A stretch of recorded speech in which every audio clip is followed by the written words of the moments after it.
अस्सलामुअलैकुम नाज़रीन कराम, नई वीडियो में आपको खुश आमदीद कहते हैं। आज इस्लामाबाद हाई कोर्ट में दिल दहला देने वाले मनाजिर थे। माँ ज़ारो कतार रो रही थी, जज के सामने फरियादें कर रही थी और जज की बेहिसी, ऐसी बेहिसी कि अल्लाह का अर्श कांप उठे, ज़मीन फट जाए। जिस तरह से नाइंसाफ़ी और बेहिसी की इंतहा हुई। अहमद नूरानी के दो भाई लापता हुए आज 9 दिन हो चुके। पहले दरख्वास्त नहीं लग रही थी, लगी तो राजा साहब ने लंबी तारीख दे दी और उसके बाद एसएचओ से पूछा गया। एसएचओ ने कहा कि हम कोशिश कर रहे हैं, कोई पता नहीं है, पर्चा भी हमने नहीं काटा। आईजी इस्लामाबाद को 26 मार्च के लिए नोटिस किया गया और उसके बाद तहरीरी हुक्मनामे के अंदर कहा गया कि नहीं, चाइना कटिंग हो गई है। अब 27 मार्च को आईजी इस्लामाबाद पेश हों। आज आईजी इस्लामाबाद पेश हुए और उन्होंने जो कहानी सुनाई उस पर उसके बाद 2 हफ्तों का टाइम दिया गया। 2 हफ्तों के लिए समाअत मुलतवी कर दी गई है और अहमद नूरानी की वालदा मुसलसल रोती रहीं। अदालत के अंदर जो खड़े लोग थे, सहाफ़ी थे, वो भी गमज़दा थे कि माँ इस तरह रो रही थी, जज से फरियाद कर रही थी। इवन उनकी एक वीडियो भी इस वक्त सोशल मीडिया पे वायरल है। इवन वो जब अदालत से निकली उस वक्त भी मायूस थी और रो रही थी।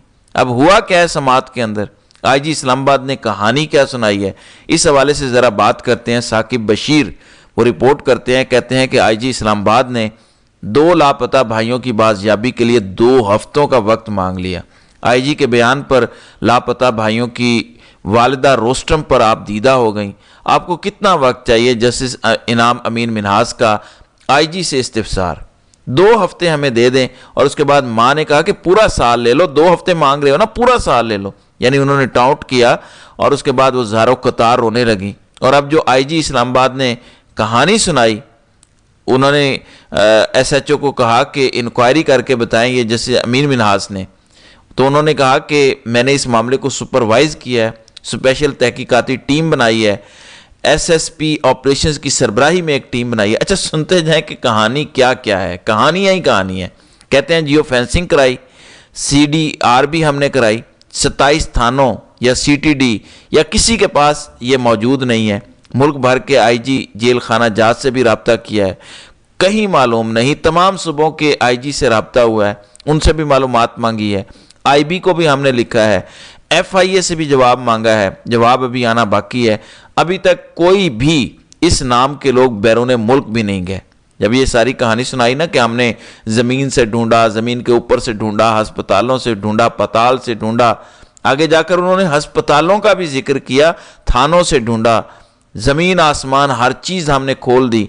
तो जज साहब बजाय ये पूछने कि आप उनसे पूछते कि आपने अभी पर्चा दर्ज किया है, अभी तक आप बताएं ना कि इस हवाले से किससे आपने सवालात किए हैं, कोई पर्चा शर्चा, ये नहीं पूछा जज ने। जज ने कहा कि ज़रा ये भी पता कर लें दोनों भाई बैरून मुल्क तो नहीं चले गए। अब ज़रा जज साहब का तमाशा देखें। इस पर आईजी ने कहा कि हमने भी वो रिकॉर्ड मंगवा लिया है, दोनों भाई बैरून मुल्क नहीं गए। चीफ कमिश्नर से और करीबी अजला से चेक किया है, हस्पतालों से चेक कराया है, कहीं से मालूम नहीं हुआ। 15 से भी चेक करवाया है, कहीं से कोई मालूम नहीं हुआ, कोई कॉल नहीं आई। 15 का ऑटो रिकॉर्ड सिस्टम है, इस वक्त हमें कोई कॉल मौसूल नहीं हुई। इसका अब हल क्या है? बंदे तो लापता हैं। तो अदालत ने कहा कि अच्छा बताएं अब करना क्या है।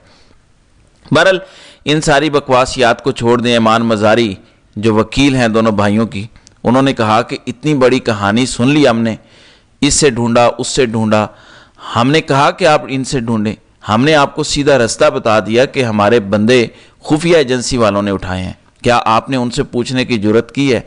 इस पर जज साहब ने कहा कि उनसे भी पूछ लेंगे, वक्त आने पर उनको भी नोटिस जारी करेंगे, उनसे भी पूछ लेंगे, ज़रा अंदाज़ा करें। ईमान मुजारी ने कहा कि आपको किसने कहा कि अस्पतालों में जाएं, 27 थानों के पास जाएं, इधर जाएं उधर जाएं? खुफिया एजेंसियों पर हमारा डायरेक्ट इल्ज़ाम है, उनको बुलाएं, उनसे पूछें, कोई मालूमात इस हवाले से लें। तो उन्होंने कहा कि जी नहीं, वक्त आने पे उनसे भी पूछेंगे, नोटिस जारी करेंगे, ये होगा वो होगा। और उसके बाद अदालत ने जवाब तलब करते हुए 2 हफ्तों के लिए समाअत मुलतवी कर दी और कहा कि ईद के बाद अब देखा जाएगा। कौन सा इतना अहम मामला है? कोई सवाल नहीं पूछा गया कि रिपोर्ट दर्ज हुई, पर्चा दर्ज हुआ या नहीं हुआ। लिहाजा ये तो सब कुछ नज़र आ रहा है कि मैच फिक्स है, नज़र आ रहा है कि जज और आईजी दोनों झूठ बोल रहे हैं। پھر ماں نے کیا کرنا تھا؟ رونا ہی تھا۔ 28 سال لگا دیے بچوں کو پالنے میں، اور بچوں کے والد کہتے ہیں کہ آج سے 20 سال پہلے ہی وہ فوت ہو گئے تھے۔ تو ایک اکیلی ماں نے بچوں کو پڑھایا، بچوں کو پالا۔ وہ کہتے ہیں کہ میرے بچے جو معصوم ہیں انہیں نامعلوم لوگ اٹھا کے لے گئے ہیں، اب نامعلوم سے ظاہرہ کوئی پوچھنے والا نہیں ہے۔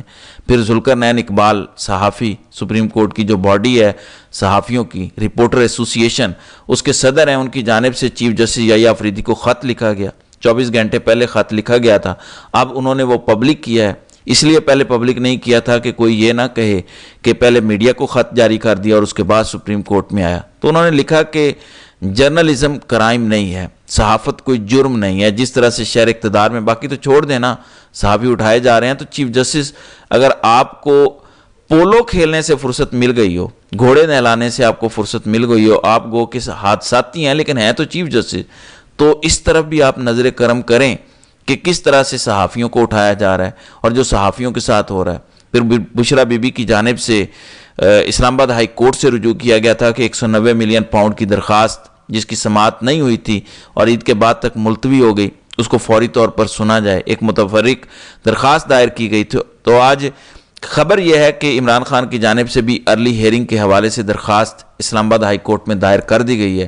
پھر جعفر ایکسپریس کے حوالے سے جس پر حملہ ہوا تھا اور کوئی 30 کے قریب لوگ مارے گئے تھے، کوئی 33 کے قریب دہشت گرد بھی مارے گئے تھے اور بڑا افسوسناک وہ حملہ تھا۔ اس کے بعد آج پہلی دفعہ جعفر ایکسپریس عید کے بعد سواریوں کو لے کر پشاور سے کوئٹہ کی جانب روانہ ہوئی ہے۔ پھر لاہور ہائی کورٹ کے تگڑے جج، بہادر جج، دلیر جج جسٹس انوار الحق پنو، وہ آج رخصت ہو گئے ہیں، ریٹائر ہو گئے ہیں۔ یعنی پاکستان میں ایسے کم ججز ہیں جو انصاف کرتے ہوئے، جن کا قلم نہیں کانپتا، جو ڈرتے نہیں ہیں، جو کسی طاقتور کے متحد نہیں ہیں۔ جسٹس انوار الحق پنو بھی ایسے ہی جج ہیں۔ آج ان کی مدت ملازمت ختم ہوئی اور وہ انتہائی باعزت، آج کے دور میں انتہائی باعزت طریقے سے وہ ریٹائر ہو گئے ہیں۔ چیف جسٹس عالیہ نیلم کی جانب سے انہیں رخصت کیا گیا، باقر نجفی بھی تھے اور باقی عدالتی سٹاف بھی تھا۔ بہرحال اس طرح کے جج پاکستان میں کم ہی پیدا ہوئے ہیں یا کم ہی آئے ہیں اس موجودہ صورتحال میں۔ پھر رانا ثناءاللہ سے سوال پوچھا گیا، محمد مالک اینکر ہیں ERY نیوز کے، کہ رانا صاحب کیا آپ کو 2025 میں عمران خان رہا ہوتے ہوئے، جیل سے باہر آتے ہوئے نظر آ رہے ہیں؟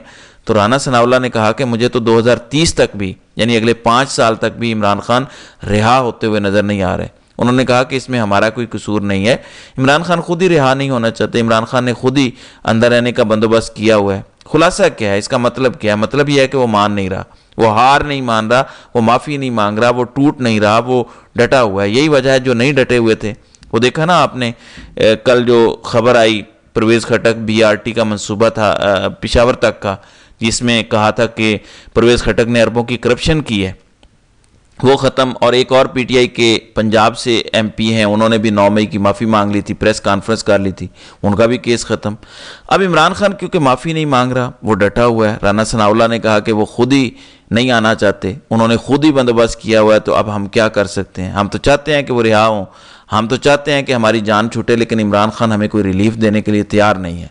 دوسری جانب اڈیالہ جیل کے اندر کچھ اہم ملاقاتیں ہو رہی ہیں۔ جمعرات کا دن ہے، عمران خان کے ساتھ جو 45 منٹ کی ملاقات ہوتی ہے، اس حوالے سے سلمان اکرم راجہ کی جانب سے ٹویٹ کیا گیا ہے۔ کہتے ہیں جو لسٹ اس وقت آئی ہے اڈیالہ جیل ملاقات کرنے والوں کی، اس میں عمر ایوب خان، شبلی فراز، علامہ راجہ ناصر عباس، صاحبزادہ حامد رضا، اعظم سواتی، جنید اکبر، یہ ہوں گے۔ اور وہ کہتے ہیں کہ ہم گزارش کرتے ہیں کہ ہم نے یہ لسٹ دے دی ہے اور آج ملاقات ہو جانی چاہیے، کیونکہ اسلام آباد ہائی کورٹ کا حکم ہے اور 6 مہینوں سے عمران خان کی ان لوگوں سے ملاقات نہیں کروائے گی۔ اب دیکھتے ہیں کہ آگے آگے کیا ہوتا ہے۔ ملاقات ہونے دی جاتی ہے، ڈوگر صاحب کا حکم مانا جاتا ہے، یا پھر ڈوگر صاحب کا حکم بھی جوتے کی نوک پر رکھا جاتا ہے۔ تو ناظرین کرام، آپ کی اس ویڈیو کے حوالے سے کیا رائے ہے؟ آپ اپنی رائے کا اظہار کامنٹ سیکشن میں ضرور کیجیے گا۔